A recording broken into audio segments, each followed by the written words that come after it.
Dear viewers, আমরা voice change অধ্যায়ের এখন আলোচনা করব হচ্ছে বেসিক পার্ট 2 নিয়ে, যেটি আমরা লাইভ ক্লাস আকারে 25। তো এই আলোচনায় কি থাকছে না থাকছে তার জন্য একটু প্রথমেই আমি আপনাদেরকে জানাতে চাচ্ছি। পুরো আলোচনায় আমরা অনেকগুলো নিয়ম একসাথে আলোচনা করব এবং প্রত্যেকটি নিয়মকে ভেঙে ভেঙে আলোচনা করব। সাথে থাকবে এমসিকিউ এবং বিশেষ বিশেষ কিছু টিপস। আর এই ভিডিওটি যাদের জন্য প্রয়োজন সেটি হচ্ছে বিসিএস ব্যাংক বা অ্যাডমিশন, অর্থাৎ যে কোনো ক্ষেত্রে পরীক্ষা দেওয়ার ক্ষেত্রে দেখবেন যে এমসিকিউ টাইপের ভয়েস চেঞ্জ থেকে প্রশ্ন হয়। ইনশাআল্লাহ এই ক্লাসটি করলে আপনার এই নিয়মগুলো থেকে আর কোনো সমস্যা হবে না। তো চলুন কোন কোন নিয়ম নিয়ে আলোচনা করব সেই জায়গাতে একটু যাওয়া যাক। এর আগে একটু ইনফরমেশন দিয়ে নিচ্ছি, সেটি হচ্ছে ভয়েস চেঞ্জ পার্ট 2। এখানে আমরা ডাটা সোর্সগুলো নিয়েছি হচ্ছে ডাটাগুলো এক্সপার্ট ইংলিশ বই থেকে, এক্সপার্ট জব ইংলিশ অথবা অ্যাডমিশন ইংলিশ, দুই বই থেকেই মোটামুটি কভারেজ করা রয়েছে। আর তারপরে একটা কথা বলতেই হয়, আমি আছি আপনাদের সাথে এক্সপার্ট আলিম, আর এই ভিডিওটি চেষ্টা করবেন আপনারা একটু শেয়ার করে দেওয়ার জন্য। তো যাই হোক, চলুন শুরু করি। যা থাকছে আজকের বেসিক পার্ট 2-তে, দেখেন সাধারণত মডাল ভার্ব যুক্ত বাক্যের ভয়েস চেঞ্জ করার নিয়ম শিখবো। এখানে আমি কি কি শিখবো সেগুলো আগে এক নজরে বলে দিচ্ছি। আমাদের ভিডিওর কৌশলটা হচ্ছে প্রথমে সবগুলো আলোচনা করব, লাস্টে গিয়ে কিন্তু আবার আমরা একটা সারমর্ম দেব। 2 নম্বরে শিখবো হচ্ছে হ্যাভ মডাল যুক্ত বাক্যের ভয়েস চেঞ্জ শিখবো। 3 নম্বরে শিখবো হচ্ছে মডাল প্লাস হ্যাভ যুক্ত বাক্যের ভয়েস চেঞ্জ। তার মানে মডাল প্লাস হ্যাভ মানে হচ্ছে would have, could have, might have, এরকম যে মডাল ভার্ব আছে এগুলো। তারপরে শিখবো হচ্ছে রিফ্লেক্সিভ প্রোনাউন যুক্ত বাক্যের ভয়েস চেঞ্জ, কিভাবে রিফ্লেক্সিভ প্রোনাউন যুক্ত বাক্যগুলোকে ভয়েস চেঞ্জ করতে হয়। এরপরে দেখবো হচ্ছে গ্রুপ ভার্ব বা অ্যাপ্রোপ্রিয়েট প্রিপোজিশন যুক্ত ভার্বগুলোর ভয়েস চেঞ্জ। তারপর দেখবো রিসিপ্রোকাল প্রোনাউন থাকলে কিভাবে ভয়েস চেঞ্জ করতে হয়। এছাড়াও দেখবো বাই না বসে উইথ, টু, অ্যাবাউট বসে কোন কোন ক্ষেত্রে সেগুলো দেখবো। তারপরে ফাইনালি দেখবো হচ্ছে বাক্যে am to, is to, are to, have to, has to ইত্যাদি থাকলে প্যাসিভ করার নিয়ম। তাহলে আমরা এই ভিডিওতে শিখবো হচ্ছে মোট 8টি নিয়মের আলোচনা। ক্লিয়ার? সো এই 8টি নিয়ম আলোচনা আশা করি আপনারা সম্পূর্ণটাই মনোযোগ দিয়ে দেখবেন, কারণ এতে করে আপনার ভয়েস চেঞ্জ সংক্রান্ত অনেক সমস্যার সমাধান হয়ে যাবে। তো চলুন আমি শুরু করি। প্রথম প্রশ্ন হচ্ছে মডাল ভার্ব যুক্ত বাক্যের ভয়েস চেঞ্জ। দেখেন মডাল ভার্ব যুক্ত বাক্যের ভয়েস চেঞ্জ, দেখেন কোনো বাক্যে যদি মডাল ভার্ব থাকে তাহলে আমরা সেই বাক্যের ভয়েস চেঞ্জটা কিভাবে করব। দেখেন প্রথমে আমি আপনাদেরকে স্ট্রাকচার দেখানোর আগে বলতে চাচ্ছি মডাল ভার্ব কোনগুলো সেগুলো একটু বলে নেই। মডাল ভার্ব হচ্ছে যেমন আছে ক্যান, কুড, আমি যে সংক্ষেপে লিখছি আর কি, সিতে ক্যান, তারপরে could, may, might, shall, should, will, would, had better, need, must, ought to, use to, এই যে যে নানান মডাল ভার্ব আছে এগুলোকে সাধারণ মডাল ভার্ব বলছি, কারণ এই সাধারণ মডাল ভার্বগুলোর পরে স্বাভাবিকভাবে থাকে হচ্ছে ভার্বের বেস ফর্ম। এখন এইভাবে হচ্ছে অ্যাক্টিভ ভয়েস।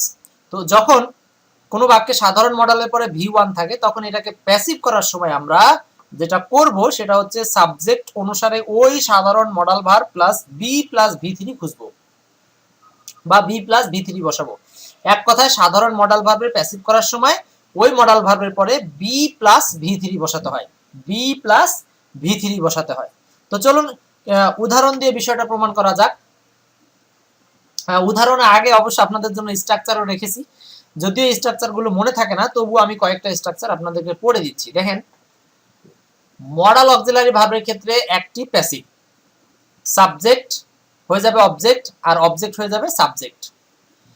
মাঝখানে মডাল প্লাস ভার্বের বেস ফর্ম, এটা হয়ে যাবে মডালের পরে be plus V3 plus by, মানে অবজেক্টের পূর্বে যে প্রিপোজিশন হিসেবে বাই বসে।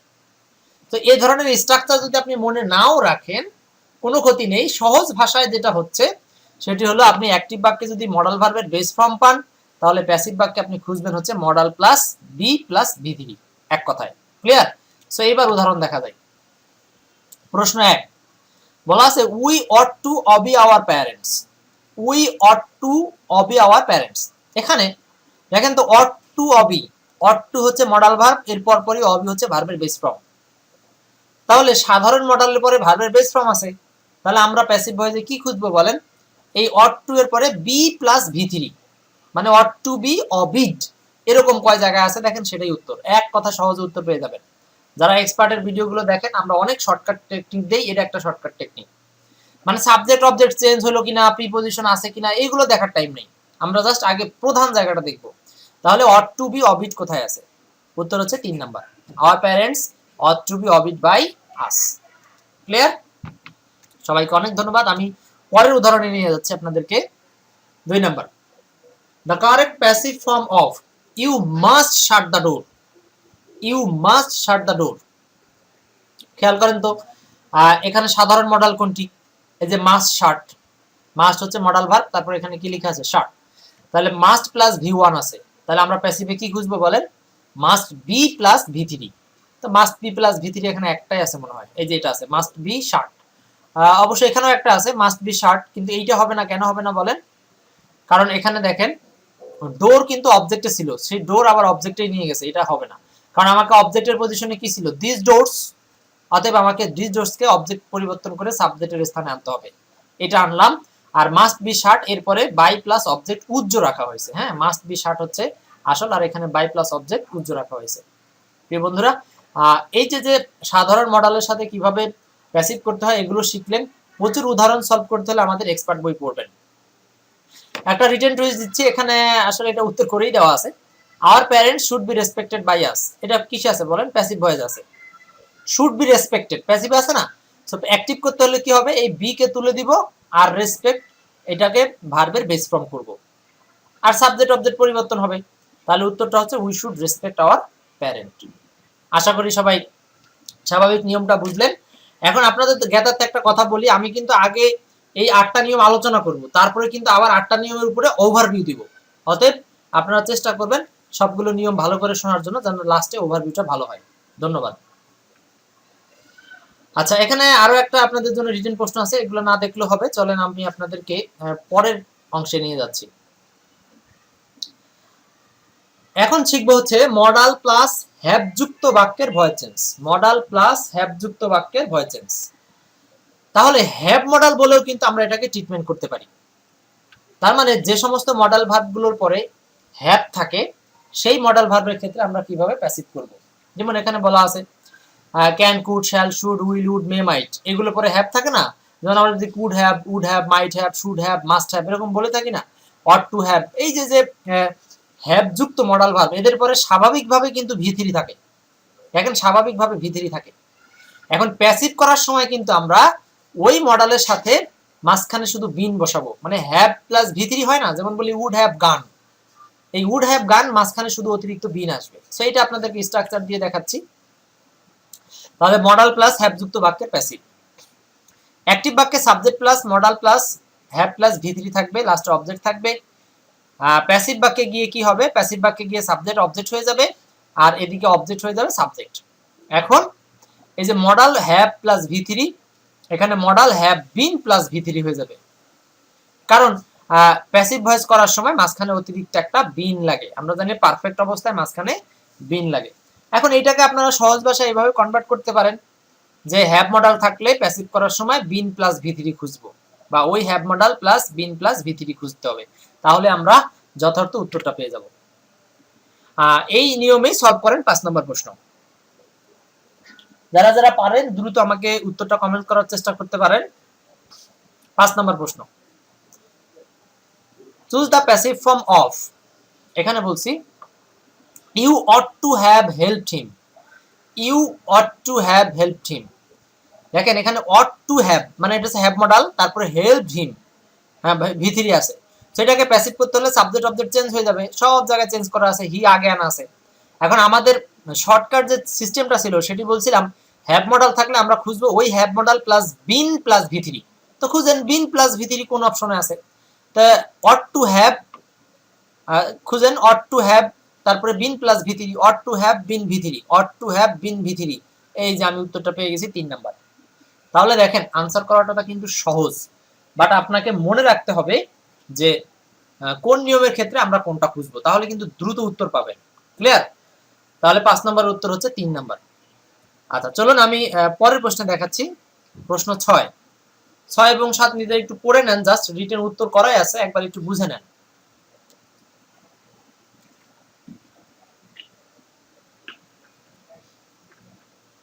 আশা করি আপনারা বুঝতে পেরেছেন। দেখেন 6 নম্বরে যেটা বলছে we ought to have saved our environment. এখন আওয়ার এনভায়রনমেন্টকে সামনে আনলাম, আর ought to have saved, এই মূল জায়গাটা খেয়াল করেন, এখানে করতে হবে কি প্যাসিভে ought to have been saved, তাহলে ought to have been saved। আর বাই আসটা লাস্টে উজ্জ্ব রাখা যায়, হ্যাঁ, এটা যদি আমরা দেই অথবা না দেই কোনোটাতে সমস্যা নেই। 7 নাম্বার একই রকম নিয়ম, a child could not have done this mischief, তাহলে দিস মিসসেভ অবজেক্ট হয়ে গেল সাবজেক্ট, আর কুড নট হ্যাভ ডান হয়ে যাবে could not have been done, এই যে বিনটা আসবে অতিরিক্ত, আর বাই এ চাইল্ড সাবজেক্ট ছিল, এটা হয়ে গেছে অবজেক্ট আকারে। ক্লিয়ার? তো এই হচ্ছে হ্যাভ মডেলের সাথে আপনারা নিয়ম শিখলেন। তো হ্যাভ মডেল নিয়ম শিখলেন, এখন আমি আপনাদেরকে নিয়ে যাব হচ্ছে গ্রুপ ভার্ব রিলেটেড বা অ্যাপ্রোপ্রিয়েট প্রিপোজিশন রিলেটেড যে ভয়েস চেঞ্জ আছে। প্রিয় দর্শক, তাহলে আমরা এই পর্যায়ে শিখব হচ্ছে বিভিন্ন বাক্যে দেখব যে গ্রুপ ভার্ব বা অ্যাপ্রোপ্রিয়েট প্রিপোজিশন যুক্ত যে ভার্বগুলো আছে সেই ভার্বগুলোর ক্ষেত্রে প্রিপোজিশন আর ভয়েস চেঞ্জ করার নিয়মটা কি। আচ্ছা, প্রথমে এখানে কিছু লেখা আছে, এইটুকু একটু পড়াতে চাই আপনাদেরকে। দেখেন, এটা কিন্তু একটা গুরুত্বপূর্ণ নিয়ম, কারণ সবগুলো নিয়মের সাথে সামঞ্জস্য রেখে এই নিয়মটা। গ্রুপ ভার্ব বা অ্যাপ্রোপ্রিয়েট প্রিপোজিশন যুক্ত থাকলে আমরা যে ভার্বগুলোর সাথে যে প্রিপোজিশন পাবো সেই প্রিপোজিশনটা ভয়েস চেঞ্জের ক্ষেত্রে ফিক্স থাকবে। দেখেন, আমরা কিন্তু ভয়েসের ক্ষেত্রে স্বাভাবিকভাবে বাই বসাই, টু বসাই, উইথ বসাই, কিন্তু গ্রুপ ভার্ব যেখানে ফিক্সড একটা ভার্ব থাকবে সেটাকে আমরা কিন্তু ওই ভার্বের সাথে প্রিপোজিশনটাকে চেঞ্জ করতে পারবো না। দেখেন, আমরা জানি displease, dissatisfy, charm, dispense, marvel, annoy, please, vex, shock, stun, surprise ইত্যাদি ভার্বগুলো বা এদের V3 যখন হয় তখন এদের পরে ব্যক্তি থাকলে বসে উইথ। এটা কিন্তু নিয়ম বলছি, ভালো করে মনে রাখার চেষ্টা করেন। তার মানে এই ভার্বগুলো যেমন আমাকে মনে রাখতে হবে, তারপরে মনে রাখতে হবে ব্যক্তি থাকলে বসবে উইথ, এরপরে ব্যক্তি না থাকলে এই ক্ষেত্রে বসবে অ্যাট, মানে অন্যান্য ক্ষেত্রে, তার মানে অ্যানয় অ্যাট বসবে। কিন্তু অ্যানয়ের পরে যদি ব্যক্তি থাকে তাহলে অ্যানয় উইথ সামওয়ান, আর অ্যানয় অ্যাট সামথিং। হ্যাঁ, একইভাবে ডিসস্যাটিসফাই উইথ সামওয়ান মানে ব্যক্তির নাম থাকবে, আর ডিসস্যাটিসফাই অ্যাট হিজ বিহেভিয়ার মানে তার আচরণ, মানে ব্যক্তি ছাড়া অন্যান্য কিছু হলে এগুলোর পরে বসবে অ্যাট, আর ব্যক্তি থাকলে এগুলোর পরে বসবে উইথ। মজার বিষয় হলো প্যাসিভ ভয়েসে কিন্তু এগুলো কোনোভাবে চেঞ্জ হবে না। আচ্ছা, এবার আসি, এখানে একটা শর্ত দিছি, যদি ব্যক্তি না থাকে অন্যান্য ক্ষেত্রে অ্যাট না থাকে তাহলে উইথ বসতে পারে। আর লাস্ট একটা প্রসঙ্গ হচ্ছে শপথ গ্রহণ করা অর্থে আমরা ব্যবহার করব হচ্ছে sworn in, sworn in, এটা মনে রাখবেন। তো যাই হোক, আমি এই নিয়মগুলো আপনাদেরকে উদাহরণের সাথে ক্লিয়ার করতে চাই। প্রশ্ন 8, আগের সব নিয়ম ঠিক থাকবে, তারপর আপনি এটা চিন্তা করেন। দেখেন 8 নম্বরে বলছি the passive of they pleased us all, মানে তারা আমাদেরকে কি করলো, সন্তুষ্ট করলো। এখানে প্যাসিভ করার সময় প্রথম প্রসঙ্গ হচ্ছে আমি যদি অল আস এর দিকে চিন্তা করি তাহলে আমাকে এইটাকে সামনে নিয়ে আসতে হবে, মানে উই অল করতে হবে। হ্যাঁ, আসটা হলো অবজেক্ট, এটাকে করতে হবে we all, we all, we all সব জায়গায় করছে। পরের প্রসঙ্গ হচ্ছে দেখেন প্লিজ শব্দটা হচ্ছে পাস্ট ইনডেফিনিটে আছে, তাহলে প্যাসিভ করার সময় আমরা খুঁজবো হচ্ছে ওয়ার প্লিজড, তাই না? V2 আছে, এখন খুঁজবো অজ অথবা ওয়ার প্লিজড, যেহেতু উই আছে এই জন্য ওয়ার প্লিজড। এখন দেখেন সব জায়গায় ঠিক করা আছে এই কটার মধ্যে, ওয়ার প্লিজড এর মধ্যে। এখন বাই উইথ টু আছে, তার মানে কি আপনি ভয়েস পারলেন কিন্তু প্রিপোজিশন বসাতে পারলেন না, তাহলে এটা তো ভয়েস চেনার কোনো প্রবলেম না। দেখেন, তাহলে এখানে প্লিজড এর সাথে পরবর্তীতে আছে ব্যক্তি, অতএব আমরা বলছি প্লিজড এর সাথে পরবর্তীতে ব্যক্তি থাকলে এখানে বসাবো হচ্ছে উইথ। এই কারণে 8 নম্বরটা উত্তর হচ্ছে প্লিজড উইথ দেম, এখানে কিন্তু বাই হবে না, সাবধান। হ্যাঁ, আমাদের একটা ধারণা মনে হয় ব্যক্তি হলেই বাই হয় না, সেক্ষেত্রে কিন্তু আপনাকে এই ভার্বটার দিকে খেয়াল রাখতে হবে। সো এগুলো একটু এক্সেপশনাল, আপনাদেরকে বেশি বেশি করে প্র্যাকটিস করে মনে রাখার চেষ্টা করতে হবে। আচ্ছা, একটা রিটেন প্রশ্ন, আমি আসলে এমসিকিউ আকারেই ছিল, জাস্ট শর্ট করে দেওয়ার জন্য চেষ্টা করেছি। হি ডিসপেন্সড উইথ মাই সার্ভিস, দেখেন তো এখানে কিন্তু এইটা পাস্ট ইনডেফিনিট টেন্সের মাধ্যমে ডিসপেন্সড উইথ আকারে লেখা আছে, ডিসপেন্সড উইথ। তাহলে এটাকে প্যাসিভ করলে আমরা সাবজেক্ট অবজেক্টকে চেঞ্জ করে ফেলি, তাহলে কি হবে বলেন? মাই সার্ভিসটাকে সামনে নিয়েছি, আর ডিসপেন্সটাকে পাস্ট ইনডেফিনিট টেন্স এই কারণে নিয়েছি ওয়্যার ডিসপেন্সড। আর দেখেন ডিসপেন্সের সাথে যে উইথ ছিল এটা কিন্তু ফিক্সড আকারে থেকে যাচ্ছে। কেন থেকে যাচ্ছে? কারণ এইটা অ্যাপ্রোপ্রিয়েট প্রিপোজিশন আকারে যখন থাকবে তখন আর প্যাসিভ ভয়েস এটা চেঞ্জ হবে না, এটা তো থাকবেই। ইভেন নতুন করে প্রয়োজনে আরেকটা প্রিপোজিশন আসবে, যে কারণে এখানে লাস্টে কি ব্যবহার করা হয়েছে? By him, by him. So এইটা অনেকের কাছে একটু জটিল মনে হতে পারে, সো সাবধানের সাথে এগুলো শেখার চেষ্টা করবেন। আচ্ছা, এবার দেখেন 10 নম্বর প্রশ্ন, হি অ্যানয়েড মি, হি অ্যানয়েড মি। এখানে এটা অ্যাক্টিভ ভয়েস কিভাবে বুঝলাম, ধরুন দেখেন এখানে অ্যানয়েড আছে পাস্ট ইনডিফিনিট টেন্স, সো আমরা সাবজেক্ট অবজেক্টকে পরিবর্তন করে ফেলি। মি কে যদি আমরা শুরুতে নিয়ে আসি তাহলে কি হচ্ছে, সব জায়গাতে দেখেন আই ওয়াজ অ্যানয়েড, মানে এইদিকে সব ঠিক, প্রবলেমটা হচ্ছে প্রিপজিশনে, বাই, অ্যাট, উইথ, এগেইনস্ট। এখন যারা অ্যাপ্রোপ্রিয়েট প্রিপজিশন বা গ্রুপ ভার্ব ভালো পারেন না তারা কিন্তু ভয়েস চেঞ্জে এসে এই নিয়মগুলোতে আটকে যাবেন। এই জন্য বলবো আমাদের এক্সপার্ট ইংলিশ বইতে ভয়েস সমাধানের জন্য কিন্তু অ্যাপ্রোপ্রিয়েট প্রিপজিশন, গ্রুপ ভার্ব খুব ভালোভাবে সাজানো আছে, সেগুলো পড়বেন। আচ্ছা, 10 নম্বরে তাহলে আমরা আসল উত্তরটা হচ্ছে অ্যানয়েডের পরে যদি ব্যক্তি আসে তাহলে আমরা বলছিলাম হচ্ছে কি বসবে, উইথ বসবে। অতএব উত্তরটা হচ্ছে 3 number, I was annoyed with him, I was annoyed with him. Clear? যদি অ্যানয়েডের পরে সামথিং থাকতো, বিহেভিয়ার থাকতো, তাহলে কিন্তু উইথ হতো না, তাহলে তো অ্যাট। সো এই ধরনের নিয়মগুলো আপনাদেরকে প্রতিনিয়ত শিখতে হবে আর প্র্যাকটিস করতে হবে। আচ্ছা, এখানে আরেকটা রিটেন প্রশ্ন আছে, এটা না দেখলেও হবে, একই রকম। এখানে দেখেন এইটা হচ্ছে জাস্ট শক্টের সাথে অ্যাড বসাতে হবে, আর কিছুই না। হ্যাঁ, এটুকু মনে রাখতে হবে, শক্টের সাথে স্বাভাবিকভাবে কোনো ঘটনা বা সামথিং থাকলে অ্যাড বসাবো, এটাই করা হয়েছে। 12 নম্বর বলছে হিজ কন্ডাক্ট অ্যানয়েড মি। এখানে দেখেন তো, হিজ কন্ডাক্ট অ্যানয়েড মি, এটাও একই রকম, ওই যে অ্যানয়েড এর পরে কি হবে সেটা ডিপেন্ড করবে এই যে যখন সাবজেক্টটা ঘুরে ওই পারে যাবে। তার মানে এই যে দেখেন অ্যানয়েড অ্যাট হিজ কন্ডাক্ট, কেন অ্যাট হলো, কারণ অ্যানয়েড এর পরে এখন সামথিং আসছে, সামথিং মানে কোনো বিষয়, আর এখানে তার সামবডি আসেনি, সামবডি আসলে হতো অ্যানয়েড উইথ হতো। হ্যাঁ, সো এইগুলো আপনারা অ্যাপ্রোপ্রিয়েট প্রিপজিশন অধ্যায় ভালো করে পড়ার চেষ্টা করবেন। ধন্যবাদ। এই বইটা আপনারা অনেকে দেখে রাখেন, এটা অ্যাডমিশনের জন্য আর কি। তো যাই হোক, এবার আমরা শিখব রিফ্লেক্সিভ প্রোনাউন যুক্ত বাক্যের ভয়েস চেঞ্জ। রিফ্লেক্সিভ প্রোনাউন, দেখেন এই নিয়মটা অনেকেই ভুল করে, সাবজেক্ট অবজেক্ট চেঞ্জ করার সময় বিভ্রান্তের মধ্যে পড়েন। আসলে অনেকের ধারণা যে ভয়েস চেঞ্জ মানে মনে হয় সবসময় সাবজেক্ট অবজেক্ট পরিবর্তন হয়, কিন্তু না। তো সেই নিয়ম নিয়ে এখন কথা বলছি আমরা, রিফ্লেক্সিভ প্রোনাউন যুক্ত বাক্যের ভয়েস চেঞ্জ। কিছু সাধারণ বৈশিষ্ট্য হচ্ছে রিফ্লেক্সিভ প্রোনাউন আগে আপনাকে চিনতে হবে, যেগুলো যে মাই সেলফ, আওয়ার সেলফ, মানে সেলফ বা সেলফস যুক্ত থাকে, মানে মাই সেলফ, আওয়ার সেলফস, এরকম যে সমস্ত প্রোনাউন গুলো আছে এগুলোকে বলা হচ্ছে রিফ্লেক্সিভ প্রোনাউন, মানে নিজে নিজে সাবজেক্ট নিজে নিজে কোনো কাজ করা বোঝায়। এসব ক্ষেত্রে সাবজেক্ট অবজেক্টের পরিবর্তন হবে না, খুব সাবধান থাকতে হবে এই নিয়মটাতে। আমাদের ধারণাই পাল্টে দিচ্ছি, সেটা হচ্ছে অনেকেই মনে করে সবসময় সাবজেক্ট অবজেক্ট পরিবর্তন হয়, কিন্তু না। যখন বাক্যে রিফ্লেক্সিভ প্রোনাউন থাকবে তখন সাবজেক্ট অবজেক্টের পরিবর্তন করা যাবে না। তাহলে সাবজেক্ট অবজেক্ট পরিবর্তন না করে চিন্তা করি আমরা, গঠনটা হচ্ছে এরকম, subject verb reflexive pronoun. Tense অনুসারে এই ভার্বের পজিশনটা ঠিক চেঞ্জ হবে। টেন্সের যতগুলো নিয়ম শিখছেন আগে পূর্ববর্তী ক্লাসগুলোতে, সেই নিয়ম অনুসারে এখানে ভার্বের চেঞ্জ হবে, কিন্তু সাবজেক্টের জায়গায় সাবজেক্ট ফিক্স থাকবে, রিফ্লেক্সিভ প্রোনাউনের জায়গায় রিফ্লেক্সিভ প্রোনাউন ঠিক থাকবে। কিন্তু ওই যে ভার্ব পরিবর্তন হবে, আবার প্রিপজিশন হিসাবে প্রয়োজনীয় প্রিপজিশন আসবে। ক্লিয়ার? একদম উদাহরণ দিয়ে আপনাদেরকে চাক্ষুষ প্রমাণ দেখাচ্ছি। 13 নম্বর, লীলা ফ্যান্স হারসেলফ। দেখেন তো, লীলা ফ্যান্স হারসেলফ, এটা কিভাবে হলো? দেখেন, লীলা সে নিজে নিজেকে বাতাস করে, নিজেই নিজেকে বাতাস করে।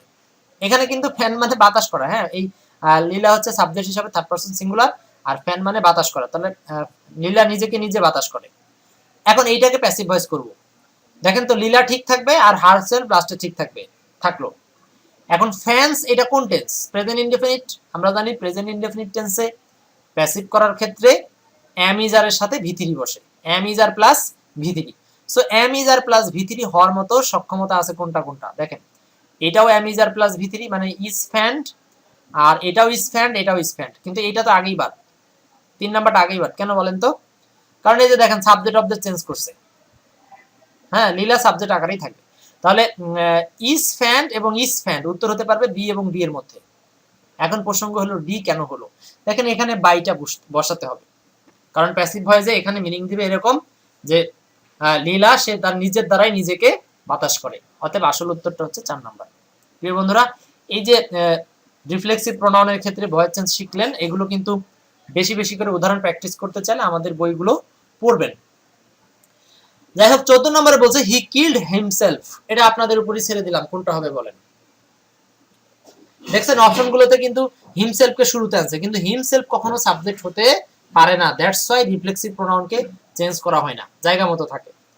তাহলে প্রথমেই এ আর বি কে বাদ দিয়ে দিতে পারেন, এ বি বাদ। এখন সিডির মধ্যে উত্তর করেন, ওই যে প্রিপজিশন লাগবে প্রয়োজনীয়, হি ওয়াজ কিল্ড বাই হিমসেলফ। তাহলে 14 নম্বর উত্তর হচ্ছে 4 নম্বরটি। প্রিয় দর্শক, এরকম করে আপনাদেরকে অনেকগুলো উদাহরণ দেখাতে পারি, আর দেখাচ্ছি না আপাতত। ঠিক আছে, দেখতে থাকেন, পরের ভিডিওতে যাচ্ছি। এবার দেখব রিসিপ্রোকাল প্রোনাউন যুক্ত বাক্যের ভয়েস চেঞ্জ। একটু আগে দেখলাম হচ্ছে আমরা রিফ্লেক্সিভ প্রোনাউন যুক্ত বাক্যের ভয়েস চেঞ্জ, এখন দেখবো হচ্ছে রিসিপ্রোকাল প্রোনাউন যুক্ত বাক্যের ভয়েস চেঞ্জ। রিসিপ্রোকাল প্রোনাউন কোনগুলো? আশা করি সবাই চিনেন, যে প্রোনাউনগুলো পারস্পরিক সম্পর্ক বোঝায়, মানে ইচ আদার এবং ওয়ান আনাদার। এগুলো কখনো কোনো বাক্যের সাবজেক্ট হতে পারে না, বিধায় যখন এরা একটা বাক্যে একটি বাক্যের অবজেক্টের পজিশনে থাকবে, তখন কিন্তু ওই বাক্যের সাবজেক্ট অবজেক্ট পরিবর্তন করব না আমরা। একদম রিসিপ্রোকাল প্রোনাউন আর রিফ্লেক্সিভ প্রোনাউন সেম নিয়ম, সাবজেক্ট অবজেক্ট পরিবর্তন করা যাবে না, আর অন্যান্য সব নিয়ম আগের মতো ঠিক থাকবে। মানে এই যে দেখেন, অ্যাক্টিভে সাবজেক্ট ভার্ব রিসিপ্রোকাল, আর প্যাসিভে এই সাবজেক্ট ঠিক থাকবে, এইদিকে এই ভার্বটা টেন্সের নিয়ম অনুসারে auxiliary verb plus verb plus ভি3 আকারে হয়ে যাবে। তাহলে রিসিপ্রোকাল ঠিক থাকবে। ক্লিয়ার? সো এই নিয়মগুলো কিন্তু একদম সহজ, জাস্ট আপনাকে একবার ধারণাটা মাথায় নিয়ে রাখতে হবে। তাহলে রিসিপ্রোকাল প্রোনাউনের ক্ষেত্রেও সাবজেক্ট অবজেক্ট পরিবর্তন হবে না। চলুন উদাহরণে যাই। 15 number, they love each other, find out the correct passive form. They love each other, দেখেন তো ইচ আদার রিসিপ্রোকাল প্রোনাউন, অতএব এই বাক্যে আমরা সাবজেক্ট অবজেক্ট পরিবর্তন করব না। তাহলে সব জায়গায় এইরকম তো একটাই আছে, মানে দে দেখেন লাস্ট একটাই আছে, তা আর কোনো চিন্তা করা আছে বলেন? দে আর লাভড বাই ইচ আদার, একদম সোজা, ব্যাপারটা আপনাকে জাস্ট ধরেই দেওয়া তাই। আচ্ছা, এবার আমরা দেখব হচ্ছে প্যাসিভ ভয়েসে বাই না বসে কিভাবে উইথ, টু অথবা অ্যাবাউট বসে, এর নিয়ম কি বললাম বলেন? প্যাসিভ ভয়েসে বাই না বসে উইথ বসতে পারে কিভাবে, টু বসতে পারে কিভাবে, অ্যাবাউট বসতে পারে কিভাবে, সেই নিয়ম দেখব। এখন দেখেন, প্যাসিভ ভয়েসের ক্ষেত্রে বাই ছাড়া অন্যান্য প্রিপজিশন যখন বসবে, তখন কিন্তু আপনার মেইন ভার্বের সাথে একটা সম্পর্ক আছে, মেইন ভার্ব এবং অবজেক্টের সাথে একটা সম্পর্ক থাকবে, সেগুলোই এখন দেখব। বেশ কয়েকটা ভার্ব আছে, যেমন প্যাসিভ ভয়েসে ফিল, সিজ, ডেকোরেট, কভার, এই ভার্বগুলোর পরে বাই বসানো যাবে না, বাই না বসিয়ে বসাতে হবে উইথ। একটা উদাহরণ দেখেন, লাইট ফিল্ড দ্য রুম, তার মানে কি আলো রুমটিকে কি করেছে, পরিপূর্ণ করেছিল। এখন এটাকে যখন প্যাসিভ করব, তখন প্যাসিভের যারা কি লিখেছি, the room was filled with light, দেখেন রুমটি আলো দ্বারা পরিপূর্ণ। এখন যখন এই যে অব্যক্তিগত কোনো বিষয় দ্বারা বোঝায়, যেমন লাইট দ্বারা মানে আলো দ্বারা, তখন এই দ্বারা অর্থে কিন্তু উইথ ব্যবহার হয়, তখন আর এখানে বাই ব্যবহারের প্রয়োজন নেই। আশা করি সবাই ব্যাপারটা বুঝতে পেরেছেন। তাহলে আমাদের যে একটা ধারণা আছে যে সব সময় বাই ইউজ করব, এটা থেকে বের হয়ে আসতে হবে, কারণ বাই ছাড়াও কিন্তু অন্যান্য প্রিপজিশন ব্যবহার করা যায়, এবং সেটা ভার্বের অবস্থা বুঝে। ক্লিয়ার? আচ্ছা, এ সংক্রান্ত উদাহরণ দেখতে পারি আমরা। আর একটু আলোচনা করি। প্যাসিভে নন ভার্বের পরে সাধারণত টু বসে, কি বললাম? নো ভার্বের পরে এটা টু বসে জানি আমরা, তবে নিজ গুণ বা বৈশিষ্ট্য দ্বারা পরিচিত বোঝালে বাই বসে। এখন হ্যাঁ, এইটা কিন্তু একটু এক্সেপশনাল, মানে আমি জানি প্রায় 90% লোকজনই মনে করে যে নো ভার্বের পরে টু বসে, কিন্তু না, সব সময় না, 90% ক্ষেত্রে বসে, মানে 99% ক্ষেত্রেই বসে বলা যায়। কিন্তু যখন কোনো সাবজেক্ট দ্বারা তখন নিজের গুণাগুণ বোঝায়, তখন আর ওখানে টু বসবে না, তখন বসবে বাই। উদাহরণ করেন, the book is known by its cover, মানে বইটি হচ্ছে এর কভার দ্বারাই কি পরিচিত। দা বুক ইজ নন, বইটি পরিচিত, বাই ইটস কভার, এটার কভার দ্বারা। তার মানে এই সমস্ত ক্ষেত্রে কিন্তু ননের পরে আর টু বসবে না। হ্যাঁ, যখন সাবজেক্ট অবজেক্ট ভিন্ন সত্তা হবে, তখন হচ্ছে টু বসবে। এখানে বলছি Johnny is known by his coaching, দেখেন জনি কিসের দ্বারা পরিচিত, তার কোচিং এর দ্বারা পরিচিত। এরকম না যে সে কোচিং এর কাছে পরিচিত, কাছে হলে নিকটে হলে বোঝাবে বাই, টু। আর যখন দ্বারা অর্থ দিচ্ছে, তখন কিন্তু আসলে বাই ব্যবহার করতে হবে। আরেকটা বিষয় আসেন, অরিড এর পরে কি বসাবো বলেন? অ্যাবাউট বসাবো। অরিড, যারা অ্যাপ্রোপ্রিয়েট প্রিপজিশন খুব ভালো জানেন তারা বলতে পারবেন। অরিড এর পরে স্বাভাবিকভাবে কি বসাবো? অ্যাবাউট বসাবো। ভিউয়ার্স, এমসিকিউ সলভ করি। প্রশ্ন 16, দেখি কে সলভ করতে পারেন। The passive voice of panic ceased me. Panic ceased me, টেন্সের ব্যাপারটা তো সবার মাথায় আছে আশা করি। সিজড মানে পাস্ট ইনডিফিনিট টেন্স, তাহলে প্যাসিভে খুঁজবো ওয়াজ সিজড। এখন ওয়াজ সিজড আছে দুইটাতে, এ তে আর হলো সি তে, ওয়াজ সিজড। আচ্ছা, এখন ওয়াজ সিজডের পরে উইথ বসবে না বাই বসবে? দেখেন এই যে প্যানিক, এটা কোনো ব্যক্তি না, বরং অন্য কিছু দ্বারা, অব্যক্তিগত কোনো কিছু দ্বারা একজন কি সিজড মানে স্বাভাবিকভাবে চাপে থাকে, চাপে থাকা বোঝায়। তার মানে সে প্যানিক দ্বারা মানে ব্যথা দ্বারা সে চাপে আছে বা যন্ত্রণা দ্বারা সে চাপে আছে, তাহলে এখানে ব্যবহার করছে উইথ। এগুলো অ্যাপ্রোপ্রিয়েট প্রিপোজিশনের ব্যবহার। হ্যাঁ, মানে সিজড উইথ সামথিং, এটা হচ্ছে অ্যাপ্রোপ্রিয়েট প্রিপোজিশন। সো ভয়েস চেঞ্জের ক্ষেত্রে শুধু সাবজেক্ট অবজেক্ট পরিবর্তন আর টেন্স পরিবর্তনই দেখলে হবে না, প্রিপোজিশনের বিষয়টা নিয়েও কিন্তু অনেক গবেষণা করতে হবে। 17 নম্বর প্রশ্ন, the passive form of I know him. কি বললাম? আই নো হিম, আমি তাকে চিনি। এখানে উত্তর হবে কোনটা? এইটা কিন্তু ট্রু হবে, he is known to me. দেখেন এটা কিন্তু সাবজেক্ট অবজেক্ট ভিন্ন সত্তা, আই আর হিম ভিন্ন সত্তা, তাহলে এটা হবে he is known to me, he is known to me. হ্যাঁ, উত্তর করার জন্য আপনাদেরকে 10 সেকেন্ড সময় দিতে চেয়েছিলাম, কিন্তু আমি মনে করছি আপনারা পারবেন আর কি। তো ঠিক আছে, পরের প্রশ্নে যেতে পারি। Read and twist 18 number, the passive of my teacher embodies all the good qualities. My teacher embodies all the good qualities, তাহলে এটাকে প্যাসিভ করেন। All the good qualities are embodied in my teacher. Embodied এর পরে in, embodied এর পরে appropriate preposition হিসেবে in হয়, that's why এটা আমরা ইন লিখেছি। সো প্রিয় বন্ধুরা, এই নিয়ম, আর চলে যাচ্ছি আমরা পরের নিয়মে। ঠিক আছে, এই পর্যন্ত দেখলাম ধৈর্য ধরে, অনেক ধন্যবাদ। যাচ্ছি পরের নিয়মে। প্রিয় দর্শক, এবার আমরা দেখব হচ্ছে বাক্যে am to is to are to, have to, has to, এই যে টু যুক্ত সাধারণ ভার্বগুলো রয়েছে, অর্থাৎ অক্সিলারি ভার্বের সাথে টু, এই ধরনের ভার্বের যুক্ত যে সমস্ত অ্যাক্টিভ বাক্য আছে এদেরকে কিভাবে প্যাসিভ করব। এগুলো কিন্তু এক প্রকার মডাল ভার্ব। হ্যাঁ, am to is to are to, have to, has to, এগুলো এক প্রকার মডাল ভার্ব।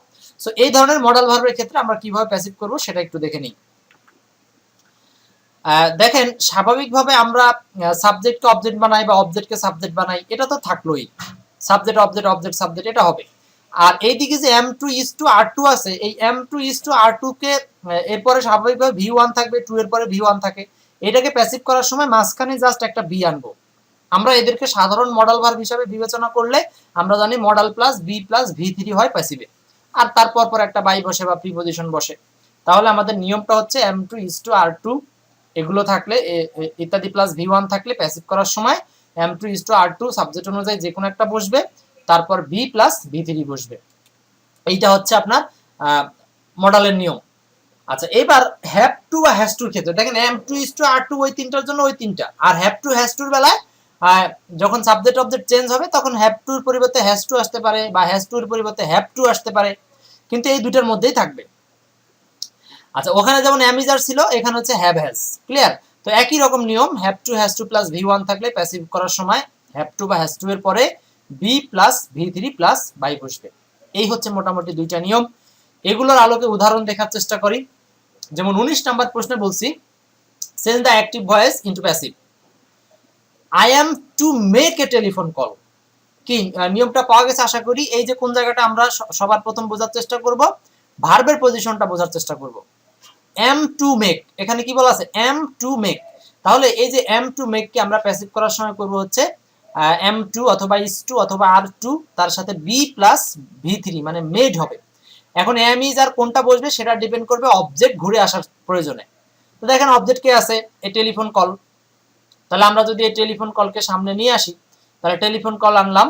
এখন টেলিফোন কলের সাথে আমরা এম ইজ আর কোনটা বসাবো বলেন? টেলিফোন কল হচ্ছে সিঙ্গুলার, এই জন্য ব্যবহার করবো হচ্ছে ইজ। তো is to be made by me. দেখেন is to be plus V three হবে। হ্যাঁ, ইজ টু মেকিং হবে না, সাবধান। আমরা প্যাসিভে বলছি কি বি প্লাস ভি থ্রি। সব প্যাসিভে কোনো না কোনো সিস্টেমে ভি থ্রি বানাতে হয়। তাহলে am to is to are to এগুলোর বেলা হচ্ছে মাঝখানে বি দিব, তারপরে ভি থ্রি বানাবো। ক্লিয়ার? অতএব উত্তরটা হচ্ছে 19-এর 1 নম্বর। সেম প্যাটার্নে 20 নাম্বার উত্তর করেন। The active of it has to be done by me, এটার জন্য 10 সেকেন্ড সময় পাবেন উত্তর করার। দেখি কে কত দ্রুত উত্তর করতে পারেন। মনে মনে একটা উত্তর ভেবে নেন, আমি আনসার দিয়ে দিচ্ছি এখনই। আচ্ছা দেখেন, এইটা কিন্তু একটা প্যাসিভ ভয়েসে অলরেডি দাঁড় করানো আছে, তাহলে এইটা যদি প্যাসিভে থাকে তাহলে আমার প্রয়োজন কি? অ্যাক্টিভ বলছে it has to be done by me, it has to be done by me, তাহলে এখানে হ্যাজ টু বি ডান। তো এইটাকে আমরা অ্যাক্টিভ করতে হলে মি কে নিয়ে আসবো আগে, তার মানে আই চলে আসলো শুরুতে, আর এইদিকে হচ্ছে হ্যাজ টু বি ডান, এখানে এই বিটা উঠে যাবে আর টু এর পরে ডু হবে বেস ফর্ম। ক্লিয়ার? এখন সামনে যদি আই আনি, বলেন তো আই এর সাথে হ্যাজ হয় না হ্যাভ হয়? অবশ্যই হ্যাভ, তাহলে হ্যাজ টু রূপান্তর হবে হ্যাভ টু তে, আর এই যে অ্যাক্টিভ ভয়েসে বি উঠে গিয়ে এখানে ভার্বের বেস ফর্ম ডু, ডান থেকে হবে ডু, অর্থাৎ আই হ্যাভ টু ডু ইট। যারা বুঝেন নাই তারা উল্টো দিক থেকে চিন্তা করে দেখেন, অর্থাৎ ডি নাম্বার অপশন থেকে এদিকে চিন্তা করে দেখেন, মিলে যাবে। Clear? It has to be done by me. So এইভাবে করে আমরা টু যুক্ত মডাল ভার্বগুলো কিন্তু সলিউশন করতে পারি। আচ্ছা প্রিয় দর্শক, এখন আপনাদের সাথে এই যে অনেকগুলো নিয়ম নিয়ে একসাথে আলোচনা করলাম, সবগুলো নিয়মের আলোকে এখন ওভারঅল একটা প্র্যাকটিস দিব। ক্লিয়ার? সো এর আগে বলে নিচ্ছি সংক্ষেপে আমি কি কি শিখালাম সেগুলো একবার একটু মনে করে দিতে চাই। আর এই ভিডিওটা চেষ্টা করবেন আপনারা একটু শেয়ার করে দিতে, আপনাদের ফেসবুক বা বিভিন্ন জায়গাতে শেয়ার করে দিলে অনেকে উপকৃত হবে। সো ওভারঅল প্র্যাকটিসে আমরা কি কি শিখেছিলাম এতক্ষণ একটু হালকা পাতলা মনে করার চেষ্টা করি, দেখি কার কার মনে আছে। আচ্ছা আমি মনে করে দিচ্ছি। দেখেন প্রথমে শিখছিলাম হচ্ছে সাধারণ মডেলের ক্ষেত্রে প্যাসিভ, মানে বি প্লাস ভি থ্রি বসাতে হবে। তারপরে শিখছিলাম হ্যাভ মডেলের ক্ষেত্রে প্যাসিভ। তারপরে শিখেছিলাম হচ্ছে রিসিপ্রোকাল প্রোনাউন থাকলে কিভাবে প্যাসিভ করব, মানে সাবজেক্ট অবজেক্ট চেঞ্জ হবে না। তারপরে শিখেছিলাম রিফ্লেক্সিভ প্রোনাউন থাকলে কিভাবে প্যাসিভ করব, সেখানেও সাবজেক্ট অবজেক্ট চেঞ্জ হবে না, মূল নিয়ম ছিল। এরপরে আমরা শিখছি হচ্ছে বিভিন্ন ধরনের ভার্ব আছে যেগুলোর সাথে গ্রুপ ভার্ব বা অ্যাপ্রোপ্রিয়েট প্রিপোজিশন থাকলে ওটাই থেকে যাবে, তাই না? মনে পড়ে? আর লাস্টের দিকে এসে শিখলাম am to, is to, are to, have to, has to, এগুলো থাকলে কিভাবে প্যাসিভ করব। সবগুলো নিয়ম আশা করি মনে আছে। এখন চলে যাবো ওভারঅল প্র্যাকটিসে, সমন্বিত একটা প্র্যাকটিস। প্রশ্ন 21,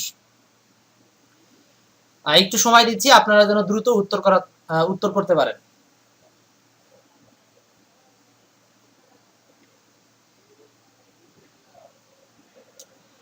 একুশ নাম্বার বলছে change the voice of one should keeps one's promise. এটা একদম মানে মডেল প্লাস ভি ওয়ান, মানে সাধারণ model plus V one keep, ওই নিয়ম থেকে দিয়েছি। তাহলে আমরা এখানে খুঁজবো কি, ওই মডেলের সাথে বি প্লাস ভি থ্রি, মানে should be kept, should be kept. তো শুড বি কেপ্ট কোথায় আছে, মানে কিপ ভার্বের 3 নাম্বার গ্রুপ হচ্ছে কেপ্ট। এই যে সাবজেক্ট অবজেক্ট চেঞ্জ হয়ে গেল, ওয়ান্স প্রমিস শুরুতে আসলো, আর should be kept by one. Clear? যাদের উত্তর হয়েছে সবাইকে অনেক ধন্যবাদ, আশা করি আপনারা বুঝতে পেরেছেন। যারা না হয়েছে তারাও চেষ্টা করে যান।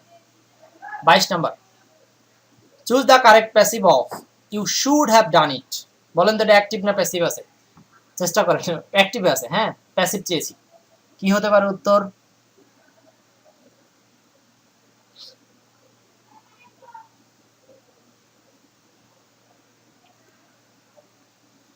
দেখেন উত্তর হতে পারে, এটা হচ্ছে হ্যাভ মডেলের নিয়ম, তাই না? তাহলে should have been plus V three হবে, আর সাবজেক্ট অবজেক্ট পরিবর্তন হবে। তাহলে ইট আসলে শুরুতে, should have been done by you. বুঝতে পারছি আশা করি। It should have been done by you. Clear? এই হচ্ছে মোটামুটি আপনাদের হ্যাভ মডেলের ক্ষেত্রে চেঞ্জ করার নিয়ম। 23 নম্বরে যাচ্ছি, active voice. They were talk of by us, এটাও অ্যাক্টিভে আছে না প্যাসিভ আছে? বলেন এটা প্যাসিভে আছে, প্যাসিভে। দেখেন ওয়ার টকড প্যাসিভ, সো এটাকে অ্যাক্টিভ খুঁজেন, কোনটা উত্তর হবে বলেন? দ্রুত নিজে নিজে একটা উত্তর করার চেষ্টা করেন।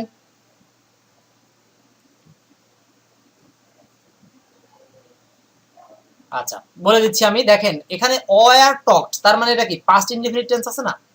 তাহলে পাস্ট ইনডেফিনিট টেন্সের ক্ষেত্রে ওয়ার টক থেকে হয়ে যাবে শুধু টকড, তাই তো? তো কোথায় শুধু টকড দিয়ে আছে আর সাবজেক্ট অবজেক্ট পরিবর্তন হবে, আস হয়ে যাবে উই। হ্যাঁ তার মানে উই টকড অফ দেম, তার উত্তরটা হচ্ছে 4 number, we talked of them. Viewers এগুলো কিন্তু সাধারণ নিয়মের আলোকে আলোচনা আছে, জাস্ট আপনাকে একটু মনোযোগ দিয়ে শেখাতে চাই যাতে আপনি পরবর্তীতে যে কোনো জায়গাতে সলিউশন করতে গেলে পারেন। আচ্ছা পরের প্রশ্ন 24-25 রিটেন, আমি জাস্ট এখানে হিন্টস দিয়ে দিয়েছি কি প্রবলেম ছিল। His behaviour surprised me, active voice আছে, সারপ্রাইজড এর সাথে অ্যাট হবে, এটাই আপনাকে মনে রাখতে হবে। তার মানে I was surprised at his behaviour. 25 number, the correct passive form, the boy pleased us, এখানে কি হবে? We were pleased with the boy, we were pleased with the boy. Clear? তাহলে এখানে উই হয়ে গেল। আর দেখেন প্লিজড এর সাথে উইথ কেন হয়েছে? কারণ পাশে দেখেন এই যে দা বয় হচ্ছে ব্যক্তি আছে।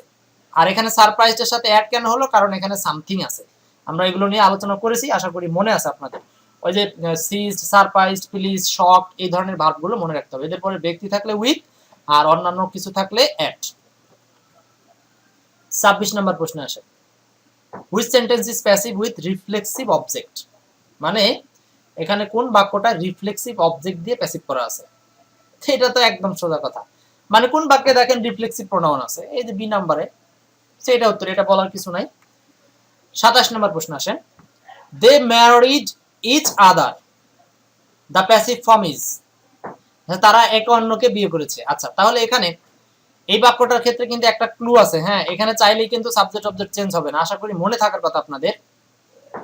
এই যে দেখেন এখানে মেইন ভার্বের পরে কি আছে? এটা ইচ আদার। আমরা বলছিলাম ইচ আদার, ওয়ান অ্যানাদার, অথবা যে কোনো রিফ্লেক্সিভ প্রোনাউন গুলো যদি সাবজেক্ট অবজেক্টের পজিশনে থাকে তাহলে ওই বাক্যে সাবজেক্ট অবজেক্ট পরিবর্তন হবে না, শুধুমাত্র ভার্বের পজিশনটা পরিবর্তন হবে আর অবজেক্টের পূর্বে প্রিপজিশন বসাবেন। তাহলে ম্যারিড আছে মানে হচ্ছে পাস্ট ইনডিফিনিট, ভি2 আছে, তাহলে আমরা খুঁজবো হচ্ছে অজ ওয়্যার প্লাস ভি3।